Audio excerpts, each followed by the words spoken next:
I have written an intro song. Okay. I've posted it in the general channel. Hold on. Okay, ready. I'm ready. We're going to play it when I'll go 3, 2, 1, and then we'll play, okay? Okay. 3, 2, 1, play. I have no If I put my head in the fusion reactor, what would happen to it? I have no If I put my head in the fusion reactor, what would happen to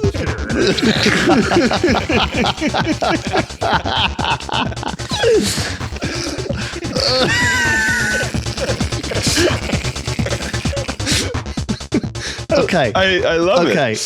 I love it. Okay, that laughter over the top of it ruined it a little bit. Sorry, but oh my god, that wasn't part of it. Me and Tips laughing. It is. Me and you laughing is in the song. Oh, In addition, but then I we didn't were realize. Also laughing. Fuck me. That what? Okay, I need to know more for this because that is hilarious. But go on. What do you mean? That's a What clip from a possessed previous podcast, right? That is a clip from the live podcast we did, and it popped up on my YouTube feed, and it made me laugh. And then you decided to put I possibly thought- the greatest beat ever together to accompany it. I made that little beat. Yeah, It's brilliant. it's a nice, Honestly, nice beat. it's so perfect as well. It's like the exact question that people ask, isn't it? About everything. Yeah. What would happen if I put my dick in it? What would happen if Yeah.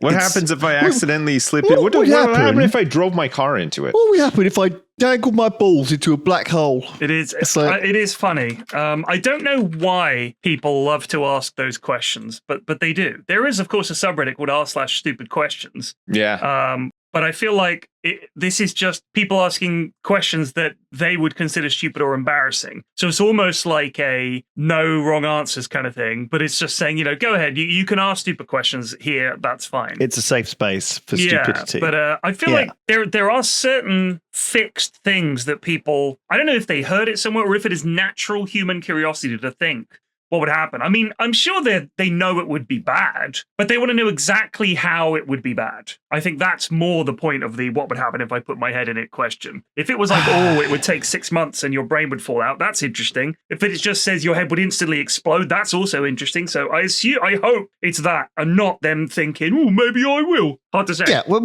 we say why do people ask stupid questions, I think what I want to know is not. I mean, you shouldn't ever be scared to ask questions, and a lot of people are unreasonably scared to look stupid, right? And that's not what I'm saying at all. Like don't feel bad that you didn't happen to know the niche reference or the niche thing that someone else is talking about that you just happen to have missed. There's plenty of this. Like I've got this. Okay, hang on one second. I'll be right back. He's gone. He's left. I want to take this moment to say, and forgive me for my pronunciation, Chok Mong Nam Moi. That's Happy New Year to any Vietnamese listeners. Right. Because it's... I wasn't sure where that was going for a second. It's Tet. It's Tet. So happy Tet. Enjoy your Tet. Enjoy your Tet. Oh man, of course, yeah. I read Maisie celebrates the Chinese Lunar New Year story yesterday because I think it's the Chinese New Year today. I think it's that. I guess the whole of Asia. I don't know if Japan is in on this as well. I don't know. So I'm not Chinese sure how it works, New Year is Wednesday the 29th of January, so it was yesterday. Oh, sorry, it was yesterday. Vietnamese New Year was also yesterday. Oh my god. It's the year of the year of the brat. Fox. It's brat year. No, what is it? Yeah, shit, I've forgotten. Do you want to know? Yeah, it's something to do with finance this year. Chinese New Year. It is the snake. year of It's a snake. Snake. The snake. I've looked it up. The year of my snake. Yeah. What does that mean? I don't know. Well, you could also say it's the year of my hog when it gets to 2031. What would happen if I dipped my snake in the Chinese New Year? So, okay, the reason I was asking was because I was doing this really sort of pop culture-y advent calendar over Christmas. It's like a puzzle game advent calendar. It's made by this company called Exit, and you've probably seen their stuff in shops because they do tons of them. And it's like an escape room in a box. Anyway, on the back, it's got this load of quotes, right? Like, "You are adopted, Luke," right? Which is a movie quote from Darth Which Vader, but it's movie? wrong. You are Exactly. adopted. Which Luke. movie? You're adopted, Luke. No idea what you're talking about. Well, it's from Star Wars. Star what? I'm your father or whatever. Never heard of it. And then there's another one which is Yippee Yeah Foxy Mucker. Yeah, I Right? know which one What's that that a is. reference to? Yippee-ki-yay, motherfucker! Is that another Star Wars? From Die Hard. Never That's heard from of Die it. Hard. It's the And then- it's the second film in the Star Wars trilogy. Oh, I know you're joking, P-Flax, but the next one is I carried half a watermelon. That's from Forrest Gump. You remember that? No. The Forrest Gump quote is, "Life is a sneak preview. You are never going to know what you are going to get." Oh, Sorry, what is So this? what- this sounds terrible. So there's by the some way. fake, there's some like, I think they've done it as a joke, like to try and avoid copyright, Right. Or something like this. But they've put a load of silly quotes on the back of this, like pop culture. It's like the advent about the movie industry, right? And it's like Hollywood, and you go through and you meet, I see. Marvin Right. McFriend, instead of the rest of them, right? But this quote is, "I carried half a watermelon, Right. and I cannot for the life of me figure out which movie it's referencing." Could it be There Will Be Blood? I've never seen that one before. It's a woman who looks like Elaine from Seinfeld with like big poofy hair, right. holding a watermelon. I carried half a watermelon. I carried and- half a and- watermelon. And it's like one of these moments where I'm like, Dirty who is Dancing. this? Dirty Dancing. Okay. There you go. Okay. Can't There you believe go. you didn't. I can't believe you didn't know that. Well, I didn't know that, right? Because maybe I've never seen it. I've never seen it. I didn't get but the that's reference. literally her saying I carried a watermelon. But exactly, there's going to be tons of people who know what that reference is. Yeah. Okay. And that's not a stupid question to ask. Okay. A stupid question to ask is something kind of like. I guess it's about. It's very selfish to ask about what would happen to me. Like, what would happen if I did this? It's a very kind of. It is kind of a dumb question. You don't like it because they're asking what would happen to me if I put my head in there, you think? Yeah, it's kind of like those stupid questions where people are almost like they set up this ludicrous scenario that couldn't happen, where We do that quite a bit. What if my hand was replaced with the sun? Would you rather burnt mayonnaise or fart whipped cheese? Like that kind Those. of... I hate those. Yeah, I hate those What as if your well. I've always fingers hated were those. hands and your hands were feet or something. Right, nonsense. right, It's right, Yeah, like it's. Would you why? rather? It's more of a pub thing, I would say. Because it's just, if you're there and you've run out of convos, sometimes you'll chuck one of those out there. Although the game has been completed, it's been solved in that the worst one has been asked and there's no answer to it. So the game is solved. Like poker and like chess and like Go, it's solved. I don't mind talking around and discussing interesting scenarios and things, or just talking nonsense and crap anyway. Right? I mean, that's what I do for a living. But I don't love talking about things like nightmare scenarios. Do you know what I mean? What if? Would you rather all your family died or your partner died? Right. Do you know what I mean? Or something like that. And it's like those types of questions. Yeah. It's like, okay, It's horrible. It makes you think of two awful things. Yeah, those are like those ones hit too close. You don't mind the one where it's like, would you rather walk on all fours for the rest of your life, or be able to do a downwards dog and walk on all fours for like the ones that that's are a like tough one. nonsensical. I can't think of one off the top of my head. It's funny. It's funny trying to think of one. Yeah. Would you shit yourself every time you ask a question, or piss yourself every time you give an go answer? outside? I don't know. Yeah. It's like, give me a break. It's I mean, do you want to hear the solve one, the one that literally you can't top this? Sure. So I'm not going to say who told me this. Maybe they don't want to know that this is out there. This is the one. Would you rather? Right. Okay, Yeah. This is as bad as it gets. That you have to molest a child, but no Okay. one ever finds out about it, or you don't molest a child, but everyone thinks you did. Oh, what? So Jesus you don't Christ. even discuss it. But that is the conversation ender. Right. If you're sick of people Of asking would you those, rather. ask that, That's and then the one someone you will ask. say, oh, I don't think we should play this game anymore. So that's how you solve it. That's the end. Oh my God. It was Tom Clark. All right. He asked me that. I don't know where he got it from. And if he came up with it, he told me that. And I was like, well, that's this game done then. Thank God. So yeah, there you go. Yeah, well, that'll do it. That'll just about do it. Do you remember the rumor that jokes came from prison? Have you ever heard this rumor? No, I haven't. So there was this old rumor. Where did new jokes come from? And people were like, "Oh, they all come from prison because they're all in. They got all that time on their hands, and they're just mucking about it's all like day. like a comedy factory like in a there. writer's room." Yeah, I was like, no, they come from comedians. That's where the jokes come from. I don't know why, but it's been a common myth that they come from prison. I don't think they do, but I do think that some of the really bad would you rathers might come from prison because they really haven't got much else to do. Come on, apart from defend themselves from the playground. You think like those nothing comes from the playground? Do you think those really innocent dad jokes come out of prison, or do you think it's like the more hardcore stuff? You know, like I'd love it if there was like a prison somewhere. Jokes and stuff. Yeah, I would think racist ones rather than just harmless dad jokes. That would be quite sweet though if the prison environment somehow generated the most these wholesome jokes that you can safely tell your kids. Puns and gentle stuff. Yeah. Oh man. Oh my goodness. Yeah, I've never heard of that myth before. I've never heard about that. No, me neither. I love myths though. I love these urban myths, and we fall for them every day.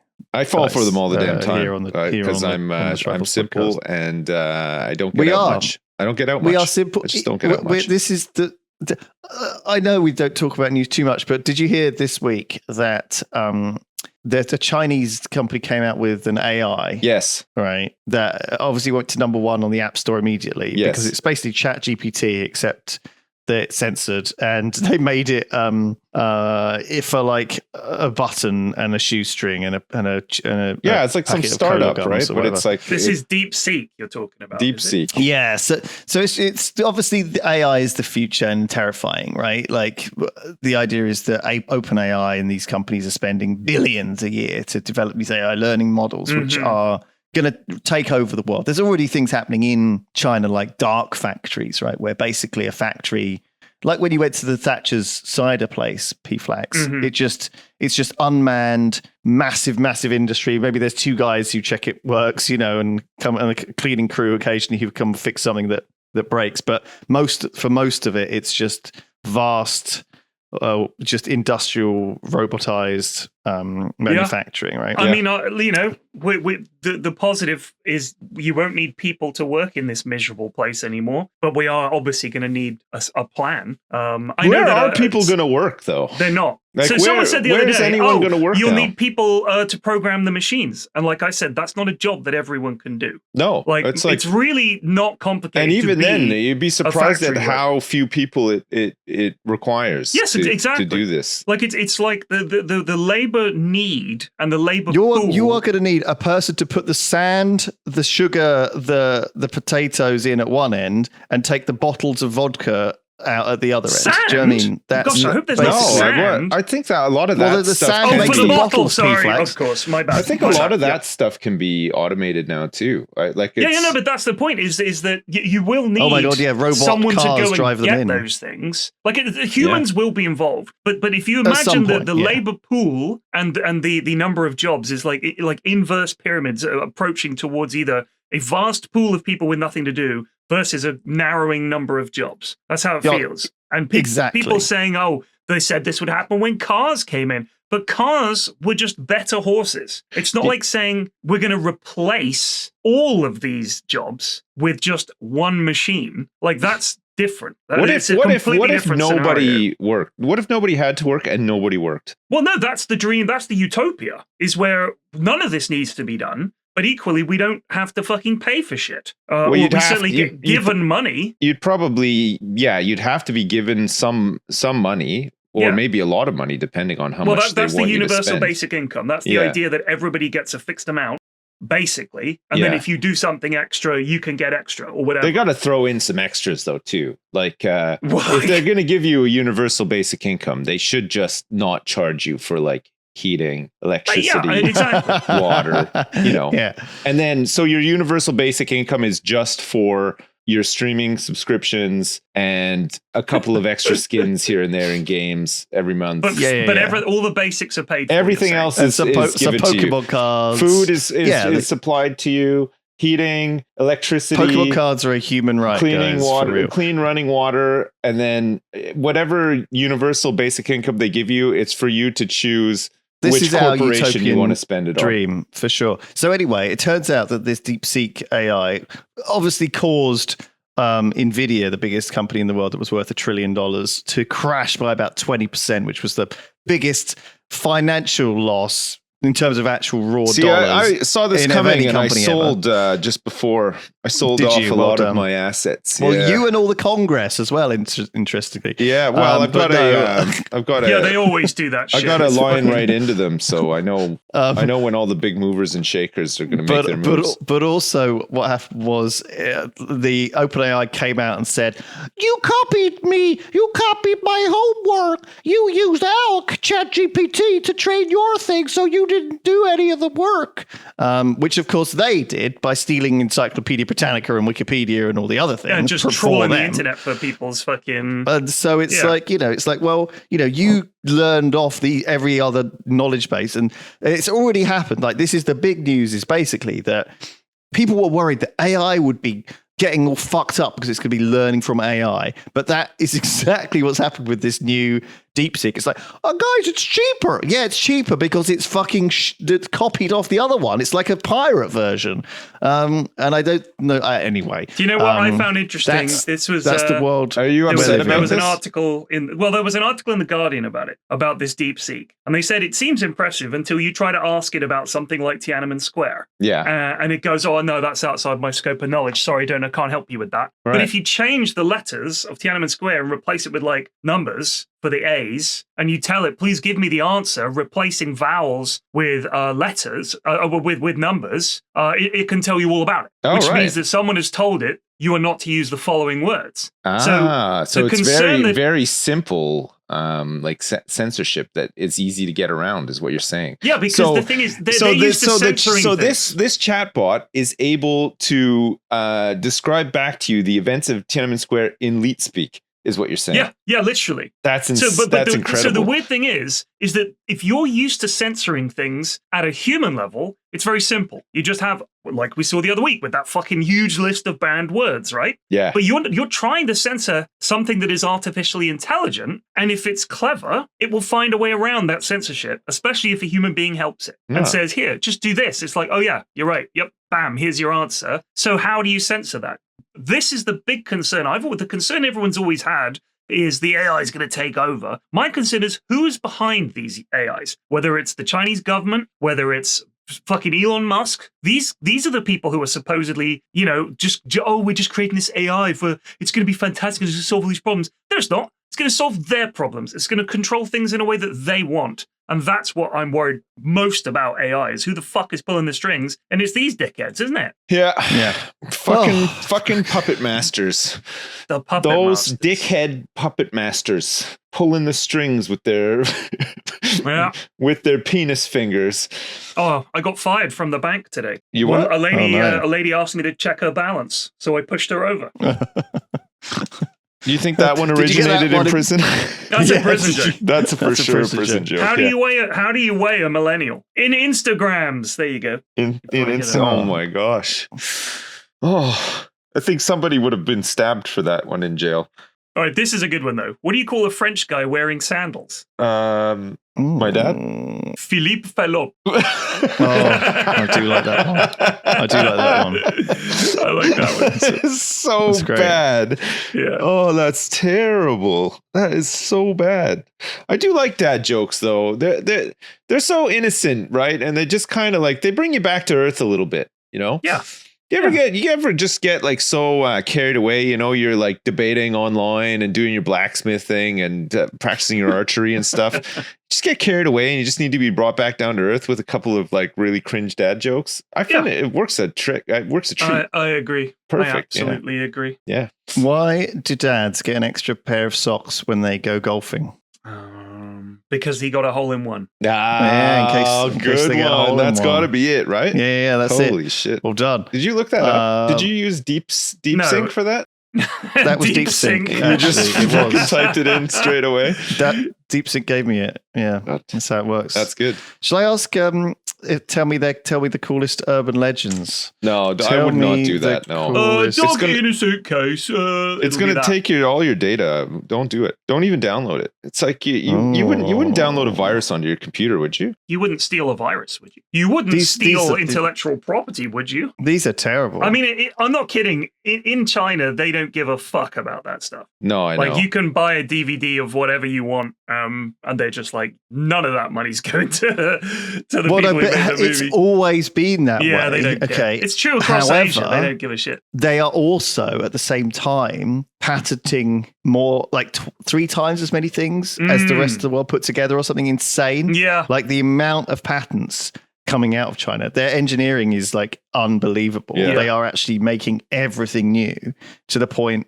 because I think America does largely respect things that are patented, or at least, hold people to account for breaking patents. Whereas for a long time, it's not been that way.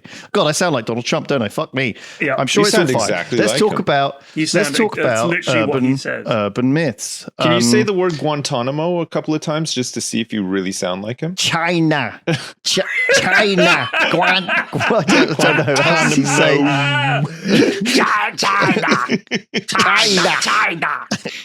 That's the best Donald Trump impression I've ever heard. Okay, so Who can you do an impression of, Lewis? Is there anyone out there, any celebrity or anything? Mr. Popcorn. Whoever sounds like Mr. Popcorn out there, Lewis does an incredible impression of. I want to hear Lewis do an actual impression. Incredibly awkward to stand in front of the mirror practicing an impression.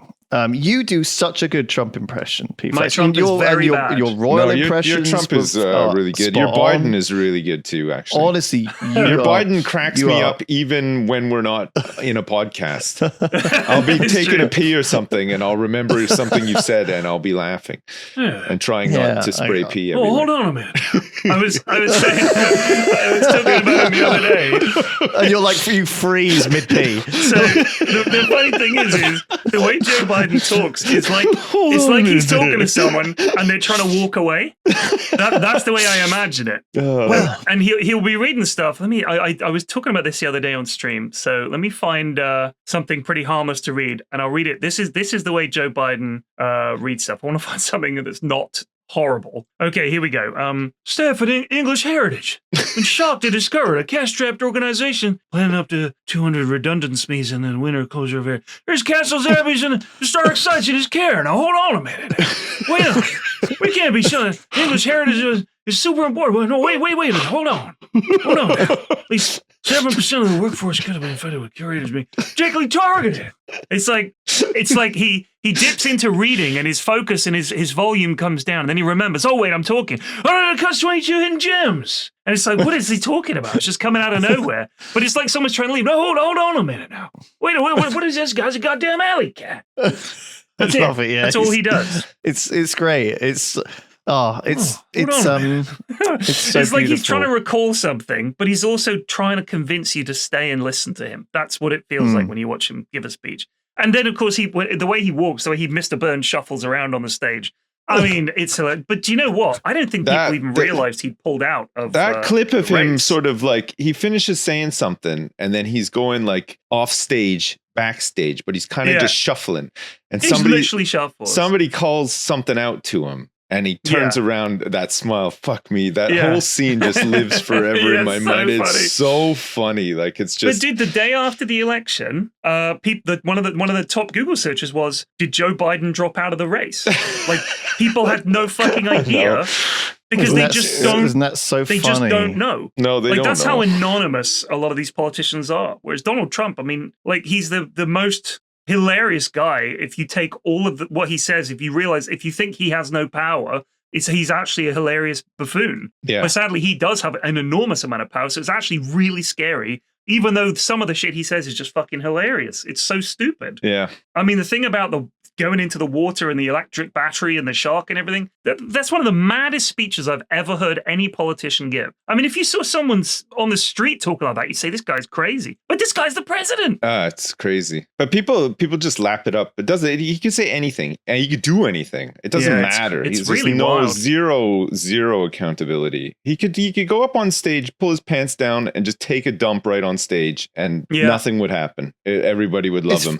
Oh, that's the best dump I've ever seen. God bless this man. God, I'm so glad he's in charge. The best dump you've ever seen. Never seen a dump like this. We do dumps better than anybody, and they've been saying we shouldn't do so many dumps, and, but we're going to do better, bigger, and better dumps than we've ever done.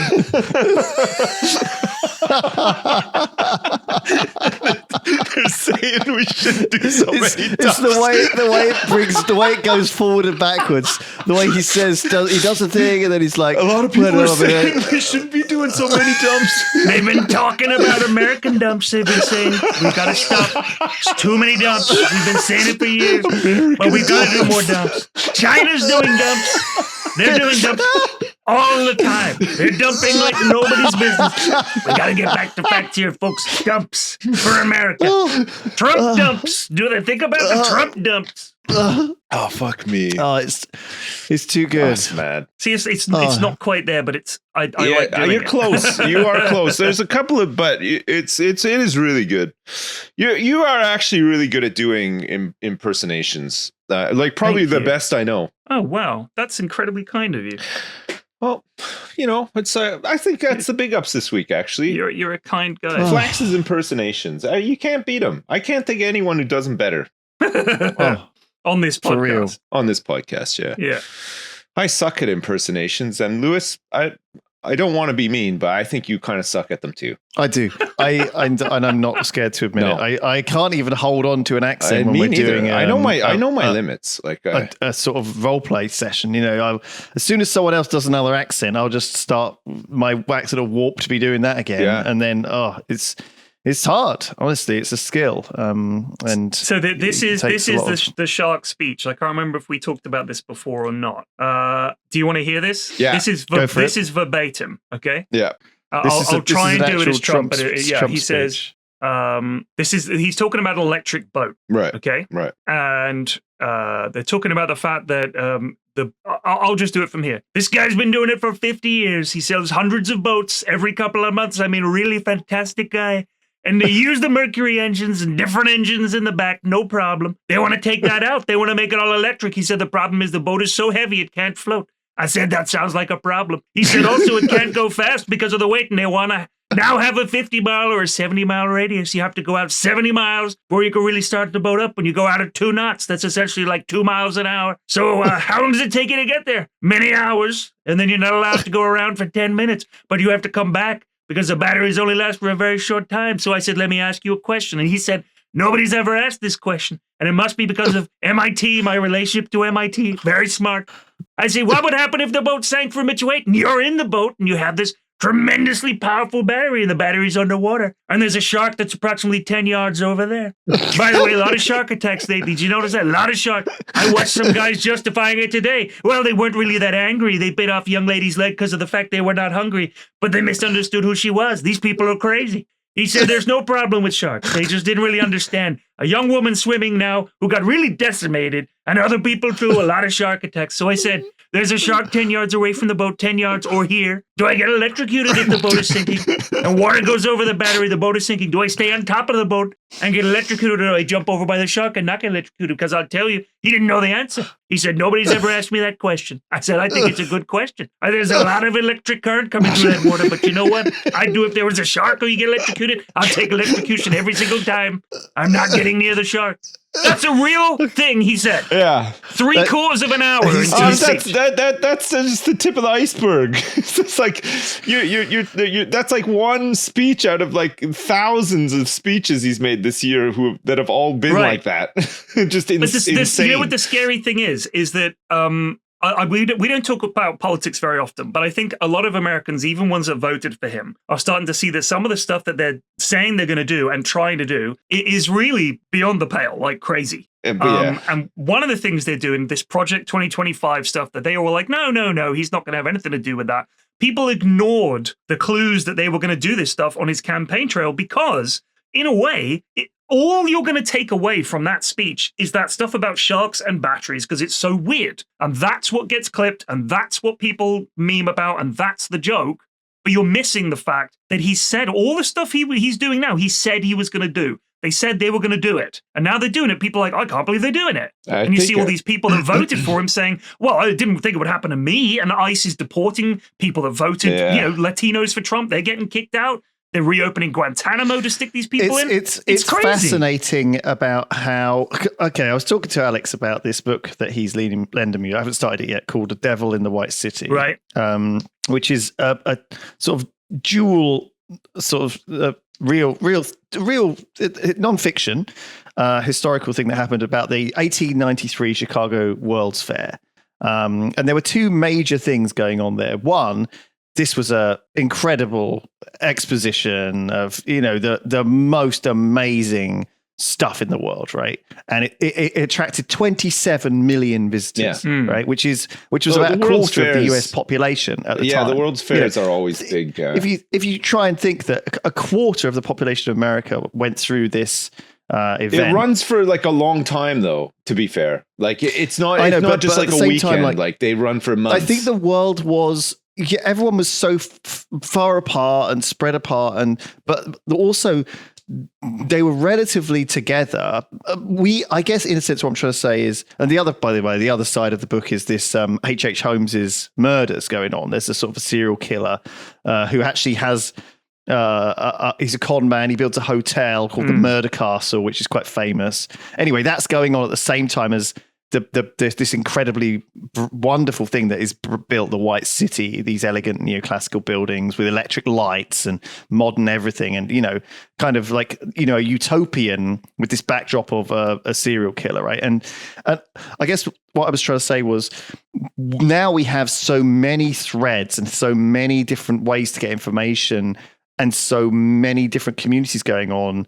That's amazing, but also it's actually created much more of a divisive society than what we had back then. At least I think, perhaps I'm wrong, but I feel like when you only had a few sources of news, your big newspapers or your local newspapers, the message wasn't as, I feel like people knew more, everyone would know that Biden had stepped down and would be replaced. Possibly, maybe I'm wrong. Maybe people, when they got to vote in America, they didn't know who they were voting for. But I just feel like, I think you could imagine these days certain news sources deliberately never covering that Biden had been replaced on the ballot on purpose. It's just so strange. It's really it's a very weird time that we're in. I know we talk so much about America, and we aren't American, thank goodness. But and I know we're supposed to be doing this podcast to try and engage and talk about different things, but it's so hard when you cannot get away from this stuff. Like, it's every YouTube video, there's someone's references it or talks about it again, or you just hear about it because it's so mad. It's everywhere as well. All the stuff that's going on, right? Like everything it's kind of fascinating as well how mad it all is, and every day is some new madness. It's just a crazy time. I feel like it's so polarizing as well. It is, but a lot of people have a problem with us discussing it because they're like, "You guys don't know what you're talking about. You're not even American or whatever." It still affects us because we're a world, not just we're not a series of isolated planets that don't share a hyperlane like in Stellaris or whatever. It's happening. You're our closest allies, really. And we were kind of thinking that you weren't going to do crazy stuff, and this is just crazy. Like, this is really bonkers. And it's hard to take your eyes off it. It's in the news constantly because what happens in America tends to lead the way for elsewhere. So we are kind of watching, and I personally am amazed and horrified by a lot of the stuff. And I'm sorry if that offends you, and if you think this is all fantastic. But a lot of people think otherwise. It's just it's a wild time. It really is. And I hope any of the American listeners out there who are really worried, it hopefully will only be 4 years, and then maybe we can think about getting back to normal. But who knows? I think something big is going to happen where people are going to realize they've all been fucked over, and hopefully rise up and do something about it, and actually elect someone that gives a shit for a change. That would be nice. I think one of the things that could be one of the biggest shames of the whole thing is that, like what you were saying before, people realizing like what they voted for, but I don't think they ever will. I think a lot of people are just kind of like not that political, not that engaged, and it's like fire and forget. It's like, yeah, I voted for this person, and now I just don't follow anything whatsoever. So I don't care if he's done what he said he's going to do or not. I voted, and now I'm done, and I'm moving on. I think a lot of it, again, I think it could be wrong, but I think a lot of people vote for change because what they have at the moment isn't working for them, right? And I don't think the Democrats, when they were in power, did enough for people with regard to things like the minimum wage or getting healthcare for everyone. I think they didn't impact the lives of enough Americans. They didn't do anything to reduce the wealth that's been hoarded by a few. Absolutely. Well, they're just out of control now. I don't think there's anything you can do. In fact, I think you have to hope that Orange Man on television will look after you, right? Funny Orange Man will look after me, because like he says he's doing. When we know he's a liar and the richest men in the world sit behind him, but people seem to think that this is mad. People seem to think that this time is going to be different, but these are cycles in politics that exist everywhere for every party. They promise they're going to do something, and then they don't deliver on them. And then the people who support them the most do all the mental gymnastics as to why it hasn't happened or whatever to keep their belief in who they voted for and what they, stand for, whatever. And everybody else just says, "Oh well, fuck it." I knew this was going to happen, and then they just move on. You can understand why the billionaires want to elect a billionaire, and it's entirely self-interest. It's because they know Trump is going to do things that look after him, and if they look after Trump, they look after the other ones too, right? It's almost like electing themselves. Well, I mean, in his first term, they got exponentially more rich. I mean, it's if you look back at the how wealthy they were when he took office compared to how wealthy they were when he left office 4 years later, it's insane. Like it's a tremendous growth in wealth. So yeah, I mean, of course they want him back. They just all these companies, all these people that are wealthy. Of course, they just want to make more and more money. That's what they do. So they're just going to put the person in who's going to help them do that. It makes sense from their perspective, but it just unfortunately fucks over a lot of people. It's so mind blowing. I want to know. You've got all this money, and that's not enough. Like, for anyone that thinks that they would like to be a billionaire, apparently you also have to become completely insane. Yeah, because you've got all this money, and they're still worrying about some fucking shit. Like, we need more. I think when you think about money. If you don't have a lot of money and you think about all of a sudden getting a lot of money, the first couple of days of you getting a lot of money, it probably is awesome, right? But then after 10 years of having a lot of money, you're probably just like, you need something else. You need more, right? You're just like, yeah, well, I've stayed at all the fanciest super yachts. I bought all these cars. I got all this stuff, and then you're just looking for what's next. I think human nature. You get very entitled. I think these people think they earned it, right, for a start, and they think they are the best people to know what to do with it, and they think that they are the things they're gonna use it for, are better than everyone else. They're the best people. They earn this, so they are the best people to have it and decide what to do with it. I think they were talking about adding a third runway to Heathrow yesterday. Yeah. Labor are talking about adding a third runway. Yeah. They need to demolish, I think it's 700 houses, but they're going to create, tens of thousands of new jobs and stuff. Yeah. The airport's going to be massive, and it's going to go against all the sort of guidelines for, emission reduction and everything that they're trying to work towards as well. But, they think this is going to be this great thing. And there's a bunch of people opposed to it, and there's a bunch of people for it. But, for some of this stuff, you just think okay, if you're the CEO of Heathrow Airport, your house has to be right there, okay? And then the decisions would be completely different, wouldn't they? Be like, oh no, we need to take one of the runways away. It's way too noisy here. Come on, let's all of a sudden it's completely different because it always comes down to this sort of same thing. I know this is probably not the greatest take, but people's decisions are always based on what doesn't affect them. You know what I mean? The minute it starts affecting them, then the way they think about it or view it is completely different. So if you want to add a third runway, cool. Your house should be right in the middle of all of them. And then you can see how much you want to have a third runway. You got fucking like 1 billion planes landing every minute. It's going to be so loud and you're not going to survive 2 seconds. You know what I mean? So I read an article. It was in the Standard, so take that for what it's worth. I mean, I don't even know politically where the Standard stands. Yeah. But this was a comment that a guy, it was like an editorial about it. And Heathrow is one of the, this is a paragraph. Heathrow is one of the busiest airports in the world. Yeah. Despite its antiquated infrastructure. Oh my God, it's so fucking busy. Like, you don't even need to travel often to know that it's just fucking heaving. Even not on peak season. It's a fucking nightmare. It's heaving. You can't even fucking walk. 2 runways. Atlanta has 5. Yeah. Schiphol Airport has 6. Dubai is going to have 5. We have 2.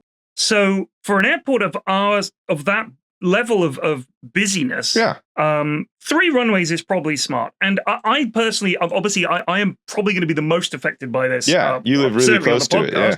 Because Southwest London, especially Twickenham, is not that far from Heathrow. Yeah. I do think that people are talking about the emissions. They certainly, one of the things they said was that it wouldn't affect their chances of hitting their goals or whatever. I don't know if that's true. That's just what they're saying. What I will say is for a country of our size to have or not have even as many runways as somewhere in the Netherlands, which is a very busy airport because it's used for a lot of connections and stuff. Would it help with growth? I don't know. If you're an economist out there or you work in infrastructure or anything like that, genuinely email in and let us know. I don't know what effect an extra runway has on Britain's growth. I've got no fucking idea. No, I don't know either. But and equally though, what okay, say you don't do like a third runway at Heathrow and you build another airport close by or whatever. It's just kind of the same thing, isn't it? So I think another airport would be worse. Yeah, would be a lot worse. You want it, you kind of want it centralized, but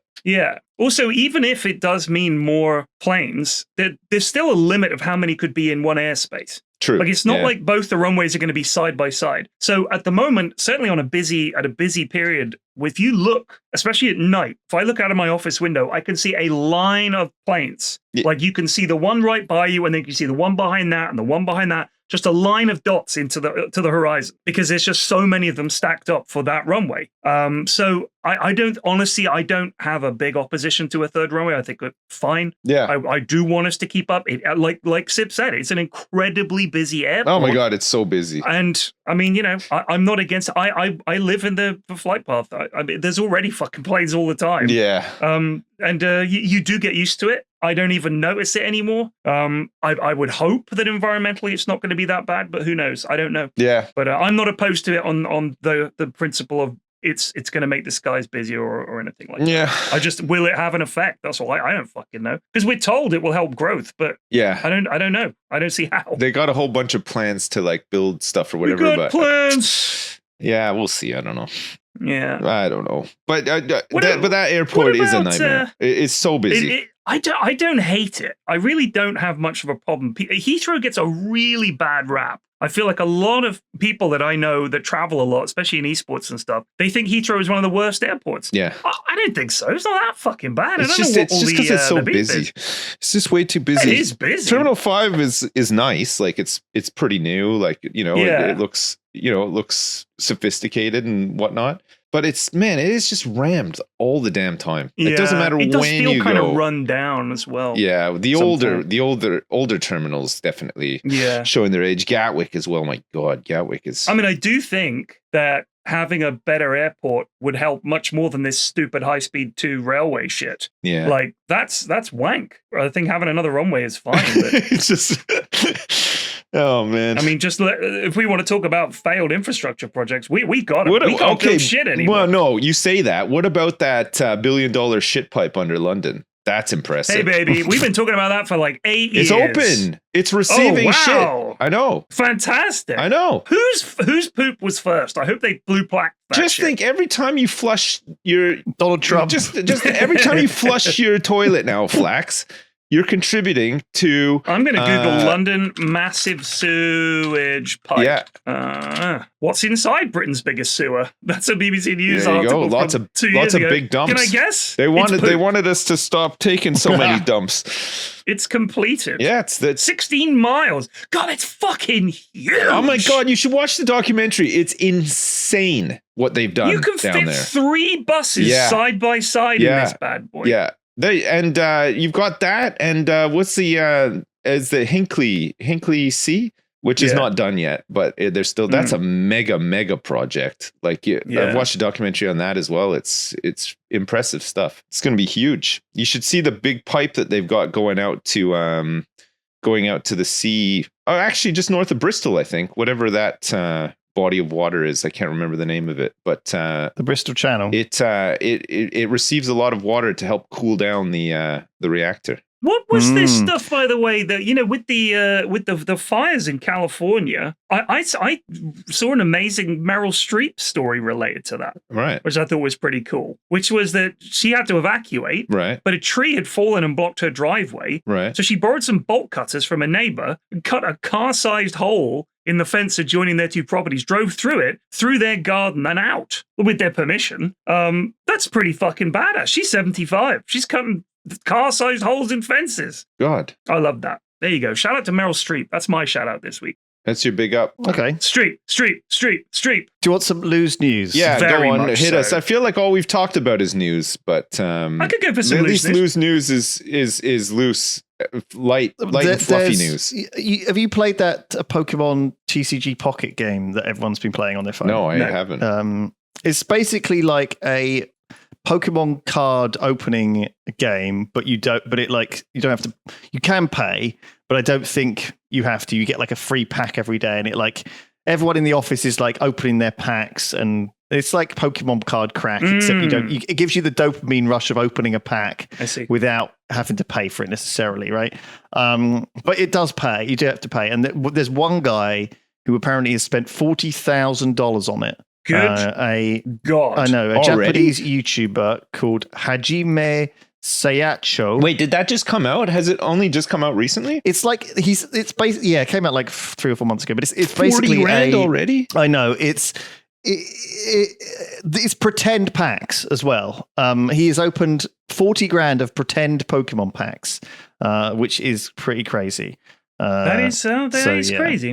There is in Pokemon card trading news as well, one of the biggest Pokemon collectors, Takumi Akabane, it turns out a lot of his cards have been fake. No shit. No.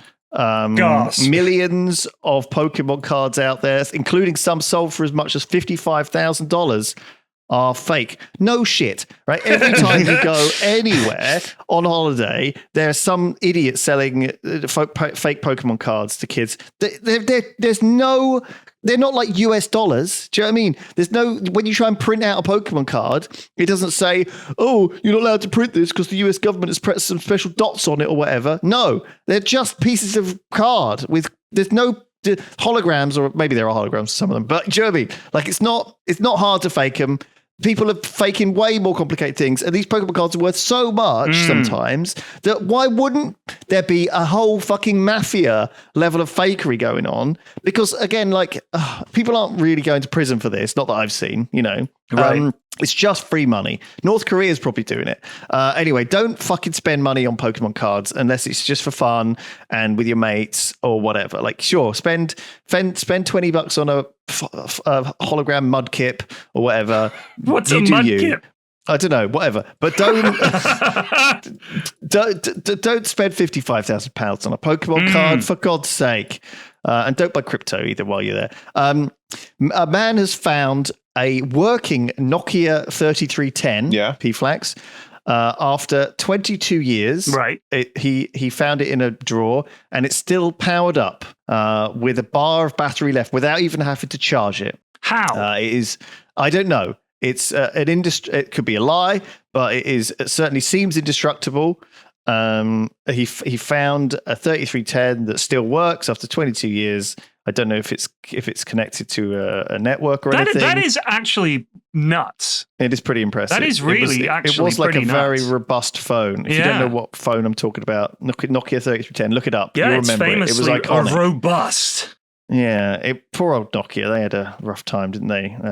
Did they? After, everyone else came along and just took all the market. Oh dear. I think they're selling cheap phones to. They lost a lot of money lately. India or something. They've they're not having a great time. They had a sad They time. only took 22.26 billion euros in 2023. Their operating income, however, fell by that's 1.688 billion down. So look at this. This is what I don't get. They're still making 22 billion a year. So here's Nokia. It's terrible. They took 22.26 billion euros in revenue. Somehow. Their net income was only 679 million. So they didn't even make $1 billion. Razor thin. It's thinner than their fucking phones, I'll tell you that much. That's crazy. Where do they sell their phones to? I think they. Oh God, but how the fuck are you taking in $22 billion and only making just over $500 million in profit? What's happening? Where's all the money go? Well, to their 90,000 employees. Oh gosh, controversies. In 2020, the Australian Strategic Policy Institute accused at least 82 major brands, including Nokia, of being connected to forced Uyghur labor in Xinjiang. Oh dear. Oh, no. There was a big data breach in the Nokia 7 Plus in 2019. They were sending personal user data to China over several months. According to investigators, the gadget sent unencrypted data packages, including geographic location, SIM card number, and the phone serial number to an unidentified Chinese server. Every time the phone was turned on, the screen was activated or unlocked. So essentially, China could track movements just from Nokia phones. That's crazy. In other news, Hans Zimmer is composing Saudi Arabia's new national anthem. That is a weird fucking story. Their national anthem? Yeah, he's redoing the national anthem. Oh man, I wish he would. I wish he could compose my wrestler intro music. Even though I'm not planning on doing any wrestling, I don't really need one. I just thought, maybe I could just use it like for some YouTube videos or something, just like right. little intro music or like an outro music. I don't know if they still do like those end slates. Get Hans Zimmer, get Saudi Arabia to do it for you. Apparently there has been complaints about YouTube ads once again. I think YouTube are doing another push to get people to sign up to premium because their ads are getting unbearable. Right. But they were pretty unbearable before. They're now awful. There was apparently one guy had an hour-long unskippable ad, which has always been a thing going on YouTube, but that's particularly bad. There is residents of Wrexham have erected signs outside their village advertising the fun new theme park Pothole Land in reference to their terrible roads. It says 2 kilometers of award-winning potholes with very little actual road to spoil your fun. Land. Guaranteed to be the deepest, longest and widest potholes in Wales. Wow. There you go. That's exciting. Something. It's That's like something. This reminds me a bit of the Magic Hill in one of the maritime provinces. There's a Magic Hill where if you park at the bottom of the hill, your car drives up it automatically or something. It's like I can't remember how it works, but it's one of those like out in the country, like folk attractions, it's like, it reminds me of this, like the fun fair and Father Ted sort of thing, it's like, it's really shit, but it still brings in the visitors, Oh yeah. That's the way. I gotta find this magic logo actually now. Oh my God. This article just has farmers basically complaining that the roads that only they use to get to get their tractors around, are too potholy. Great stuff. A surgeon in Taiwan has performed a self-vasectomy on himself. Wow. Well, I would hope it as was a gift. self-vasectomy on himself. As a gift to his wife. He's obviously nobody specializes in eyelid, nose, and breast augmentations. However, did a special treat for his wife by giving himself a vasectomy live on social media. Oh, thank God. 4 million people watched him perform his own vasectomy, and it's caused a heated debate. About in what? China. Can I just Taiwan. interject and say that the magical hill I was talking about is in Moncton, New Brunswick, and it's a magnetic hill, and it's a type of optical illusion created by rising and descending terrain. Google has also helpfully told me that I can get there in 17 hours and 23 minutes for the princely sum of 1,074 pounds. By plane. That's not bad. It's currently minus 14 degrees there right now. Oof, yeah, there you fuck go. Watch that. out for potholes on the way. No potholes referenced here. Does it go through Heathrow? Just to go to Heathrow? I don't know. Let me see. Get there. I clicked on get there. We don't know. Flights to Moncton, Canada from Jersey. Economy round trip show flights. Okay, let's see. Prices are currently high. Try nearby airports. I can fly to St. John, Fredericton, or Charlottetown. The price has gone up substantially though. Now we're looking at nearly $3,000 to get here. Oh, see, that's how they get you. Yeah, it started off as 1,000. I guess that was like the low roll, but these are all big high rolls. Like, yeah, that's nuts. They just lie. Shit is so expensive, man. Yeah, no, it's not getting any cheaper either. But it ain't. It sure ain't. What can you do? What can you do? What indeed? Charlottetown. What can you do? Where is Charlottetown exactly? Charlottetown is Prince Edward Island. Yeah, St. John's, Newfoundland, and what was the other? Fredericton is. Maybe it's. I can't remember where Fredericton is. Why do you want to go Moncton? Sorry, I've forgotten already. That's not far from Greenland, the 51st state of America. No, that's going to be Canada. Is going to be the 51st. Greenland. No, is don't go for Greenland first, mate. That way they got you pincered. 50. Look, I played a lot of Hearts of Iron, okay? You don't want to go to war with Canada with just that one border. You want to get Greenland so you can do a nice naval invasion to Northwest Passages. Yeah, but they'd have to build infrastructure as they go, or they'd run out of supply. Right. Yeah, that's right. Yeah, they take none of it off them straight away. Oh my God. I'd give them none of it in the first place, mate. Shit. That one came from jail as well. That's a prison classic. That's a prison classic. It's going back to jail too, yeah. All right, thanks so much for listening, and God bless you, and until next time. Goodbye. Yeah, take it easy, everyone. All right, bye.